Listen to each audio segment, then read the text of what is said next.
Le 1er août, aux alentours de 18h49, GMT toujours, bien sûr.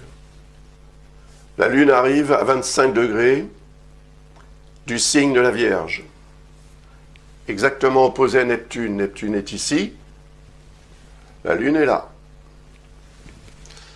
Elle est en harmonie avec cette conjonction Mars-Uranus, nœud nord. Elle est en harmonie avec Pluton. Ça, c'est intéressant. L'opposition avec Neptune peut fausser un peu les cartes, parce que Neptune représente ce qu'on imagine. Donc vous pourriez vous imaginer quelque chose qui vous empêcherait, finalement, d'être sûr de vous quant à l'action à mener, la décision à prendre pour obtenir satisfaction. Si vous êtes en vacances, par exemple, ce lien très intéressant avec Mars-Uranus et le nœud nord peut indiquer une journée tout à fait sympathique, marquée par le grand air, l'exercice, le sport, peut-être, et l'action. Il peut y avoir une opportunité de changement aussi. Ce qui aura été fait en amont, géré avec le maximum de sagesse, on peut dire, donnera un résultat ce jour-là, et cela aura un effet très probablement à beaucoup plus long terme que ce jour-là, d'ailleurs.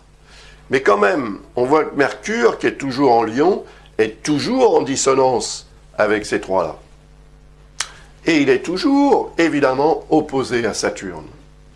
Alors là, ça devient aussi intense que ça a été la veille, l'avant-veille, etc. C'est une configuration qui va durer encore quelques jours. Il va falloir s'en accommoder pour éviter qu'elle ne devienne, pour certains d'entre nous, source d'incidents, voire d'accidents ou des choses plus graves. Donc il faut faire preuve de vigilance quand même.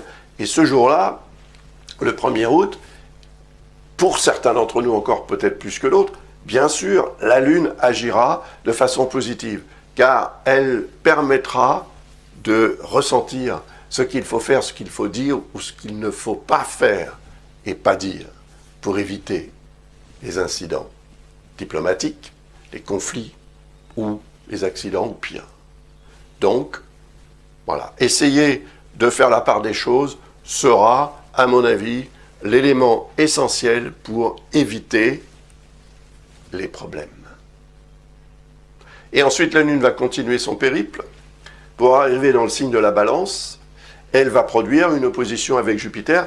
Elle va donc déclencher l'énergie de Jupiter.